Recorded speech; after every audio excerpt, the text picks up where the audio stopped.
Hello students, class 10th. I was teaching you the nationalism in Europe, the video 8 of the chapter. जैसा कि हमने पढ़ा था, जो पोलैंड के लोग थे, पोलैंड पर किस तरीके से हमने देखा रशिया ने जबरन अपनी भाषा को थोपना चाहा था, पर वहाँ पर ऐसा कुछ हुआ नहीं, क्योंकि पोलैंड में जो पादरी थे, चर्च के लोग थे, उन लोगों ने अपनी ही भाषा में वहाँ पर बिशपों ने, जो पादरियों ने थी, एक भाषा को हथियार के रूप में अपनाया उन्होंने, और जो धार्मिक शिक्षा थी वो पोलिश भाषा में ही दी। तो इसके परिणाम में उनको जेल में डाल दिया गया था रशियन अथॉरिटीज़ के द्वारा। Hunger hardship and popular revolt की अगर हम बात करें 1830 में, were years of great economic hardship in Europe.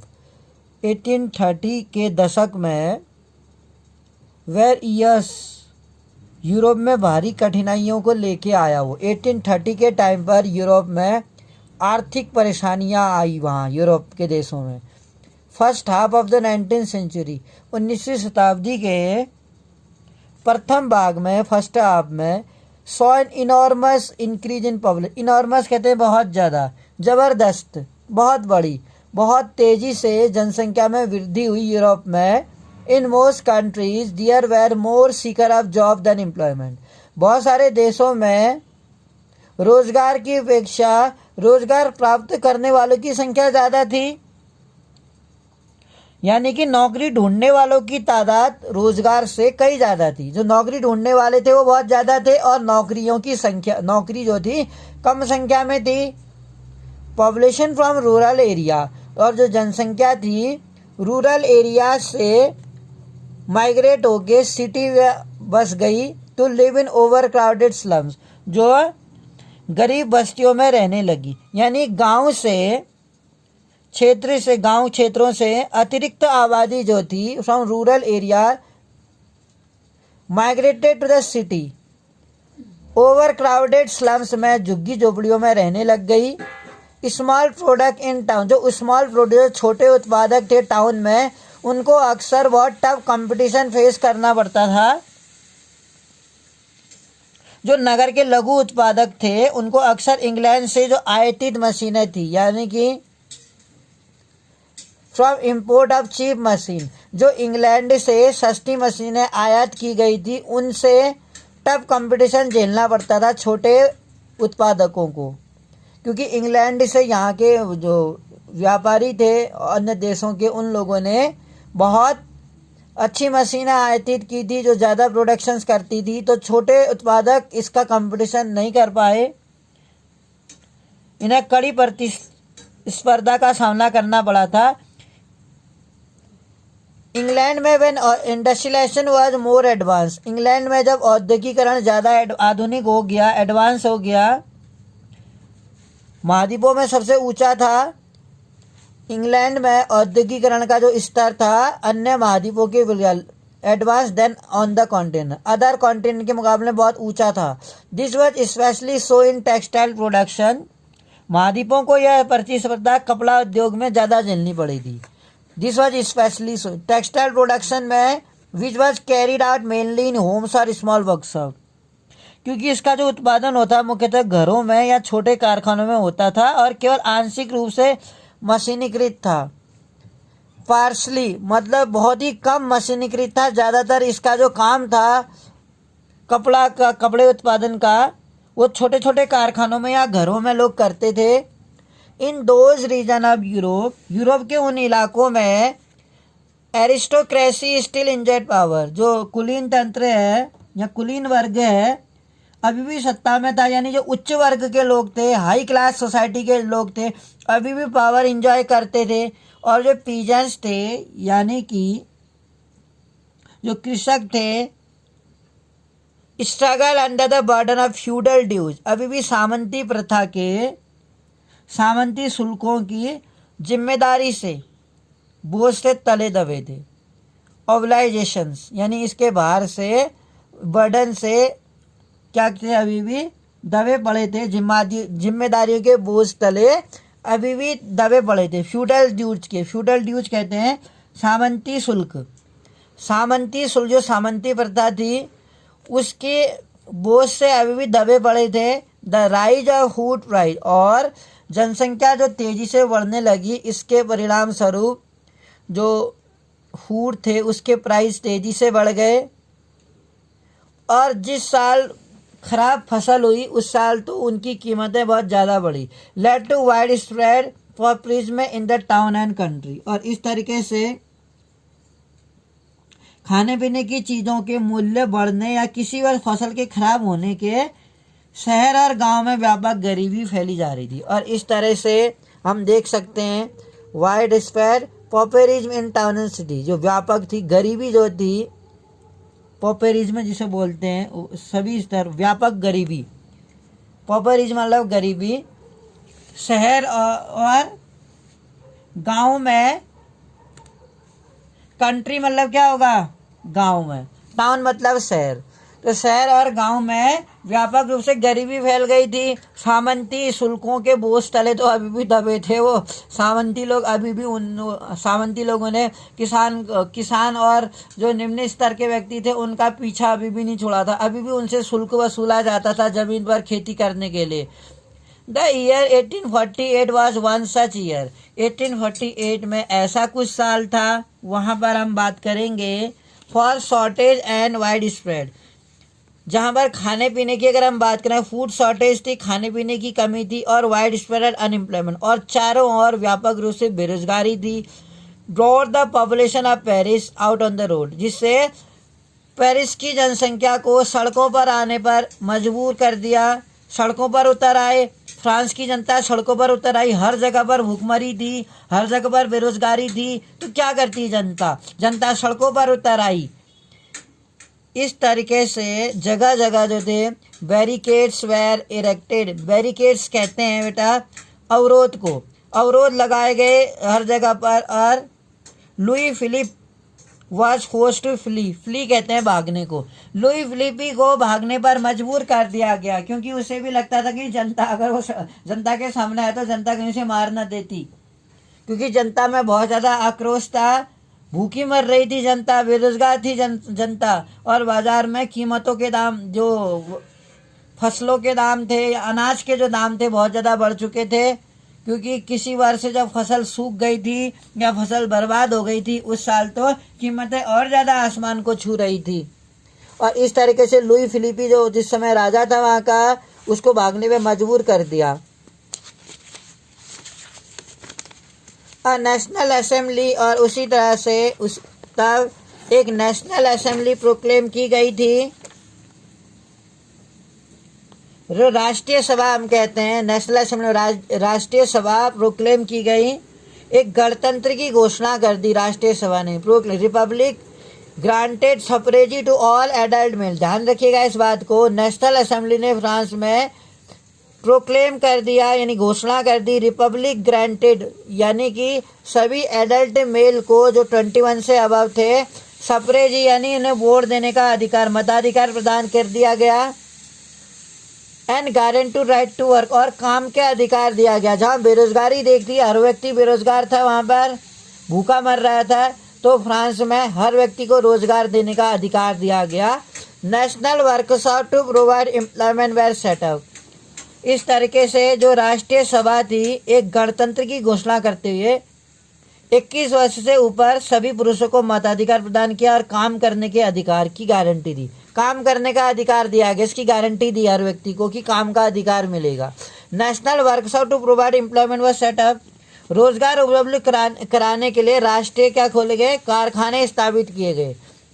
National workshop यानी राष्ट्रीय कारखाने, वर्कशॉप बने होता है कारखाने, राष्ट्रीय कारखाने बनाए गए जिससे कि लोगों को रोजगार उपलब्ध कराया जा सके। अर्ली इन 1845 की अगर हम बात करें, वेबर इन सिलेसिया 1845 में जो सिलेसिया में क्या था, हैज रेल्ड रिवॉल्ट, वहाँ पर बुनकरों ने ठेकेदार के खिलाफ, अगेंस्ट कॉन्ट्रैक्टर, ठेकेदार के खिलाफ रिवॉल्ट शुरू कर दिया था सिलेसिया में। अब क्यों किया होगा, वो सप्लाइड देम रॉ मटेरियल, जो क्या करता था, उन ठेकेदारों के खिलाफ बुनकरों ने क्यों विद्रोह कर दिया, जो उन्हें कच्चे माल देकर निर्मित कपड़ा लेते थे। यानी कि उन्हें कच्चा माल दिया जाता था इन बुनकरों को और उसके बदले में तैयार सामग्री ले ली जाती थी। जो फिनिश्ड टेक्सटाइल था यानी कि तैयार जो कपड़ा होता था, निर्मित कपड़ा लेते थे वो कॉन्ट्रैक्टर लोग, ठेकेदार लोग, लेकिन ड्रास्टिकली रिड्यूस देयर पेमेंट। अब कच्ची सामग्री उन्हें मिलती थी बुनकरों को, और उसके बदले में कच्ची सामग्री को वो तैयार करके निर्मित कपड़ों को ठेकेदारों को देते थे। तो उन ठेकेदारों के खिलाफ जनता में यानी बुनकरों में आक्रोश क्यों पनपा? कारण साफ था, ड्रास्टिकली रिड्यूस देयर पेमेंट, क्योंकि उन्हें जो दाम थे, पेमेंट जो था बहुत कम मिलता था।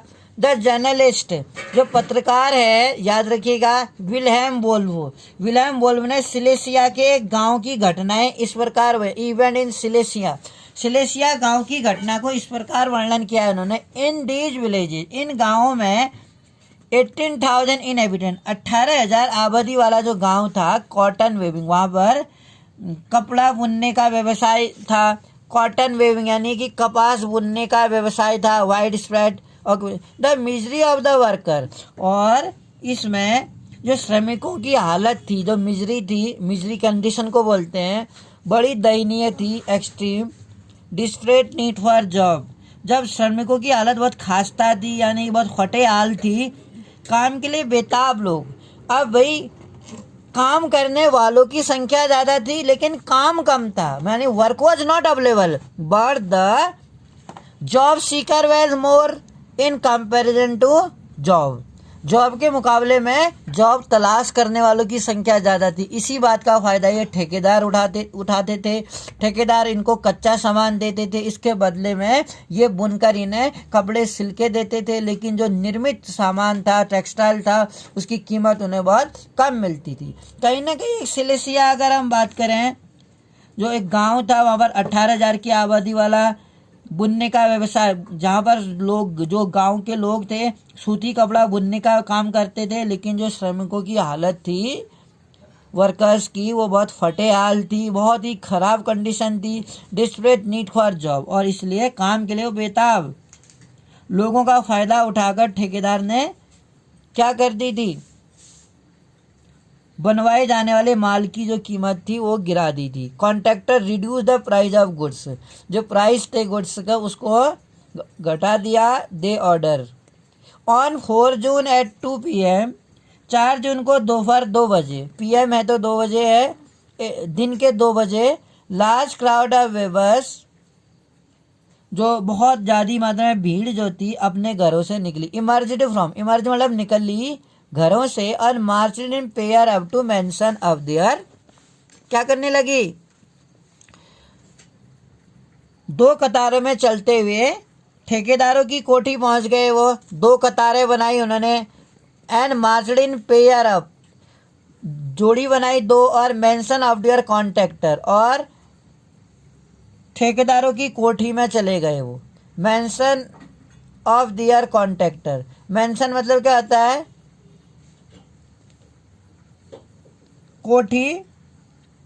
2 कतारों की में चलते हुए उन्होंने ठेकेदार की कोठी में पहुंचे, और वे ज़्यादा मजदूरी की मांग कर रहे थे। They were treated with the contractor demanding high wages, they were treated with the scorn and threat alternatively. इसका मतलब होता है उनके साथ कभी घृणा का व्यवहार किया गया था। दे वर ट्रीटेड विद स्कॉर्न कहते हैं घृणा का व्यवहार किया गया था, एंड थ्रीट्स अल्टरनेटिवली, और कभी उन्हें धमकियां भी दी गई थी कि अगर आप ऐसे विद्रोह करेंगे तो उनको अपनी जान से हाथ धोना पड़ सकता है, या उन्हें भूखा मरना पड़ सकता है, उन्हें काम भी नहीं दिया जाएगा। तो कई तरह की धमकियां दी जाती थी ठेकेदारों के द्वारा इन बुनकरों को।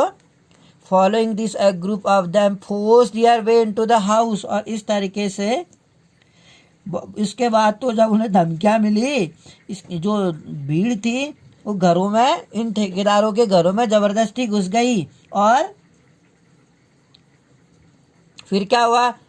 Group of them force their way into house, smashed it elegant window. Smashed कहते हैं तोड़ देना या पिचका देना। जो एलिगेंट विंडो थी यानी कि चमचमाती जो खिड़कियां थी, पेंट्स विंडो पेंट्स कहते हैं, चमचमाती जो खिड़कियों के शीशे थे उनको तोड़ दिया।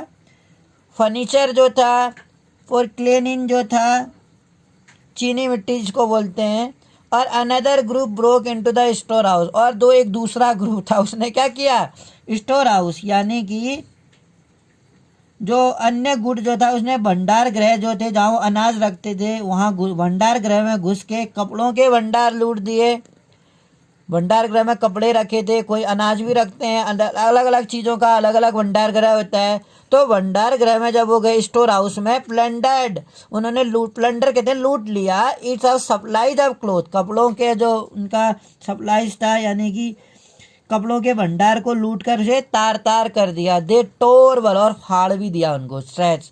Contractor fled with his family, और ठेकेदार अपने परिवार के साथ भाग गया वहां से टू ए नेबरिंग विलेज, नजदीक के गांव में चला गया ठेकेदार। Which however refuse to shelter such a person, यानी कि ठेकेदार अपने परिवार पड़ोस के गांव में भाग गया, हालांकि ऐसे व्यक्ति को उस गांव ने शरण देने से इनकार कर दिया था। अब गांव वाले भी ऐसे व्यक्ति को जो भाग के आया था अपने परिवार के साथ, क्योंकि उसने लोगों के साथ अत्याचार किया था, लोगों को सही तरीके की मजदूरी नहीं दी, उनका शोषण किया, तो फाइनली लोगों का गुस्सा बहुत बढ़ा और उसको अपनी जान बचा के भागना पड़ा।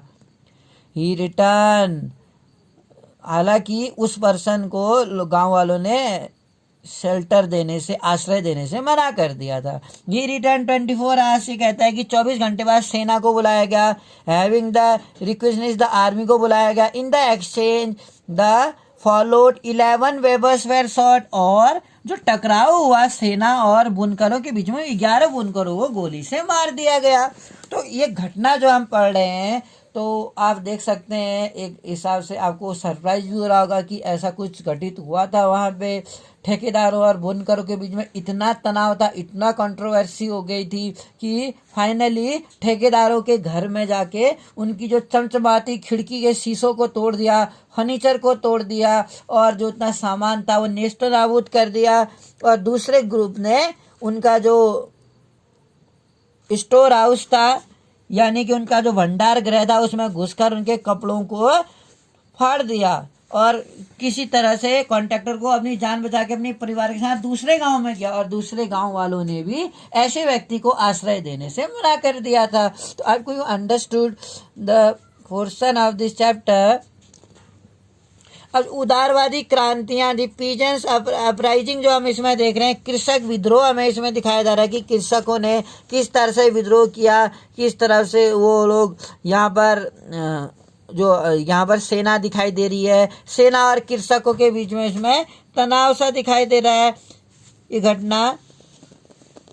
और इस तरीके से जो रिवॉल्यूशन हुआ था लिबरल्स लोगों के द्वारा। अब उदारवादियों की जो क्रांति थी, अगर हम क्रांति की बात करें उदारवादियों की, किस तरह से उन्होंने क्रांति की थी, here we will study in the next video. Thank you for listening me.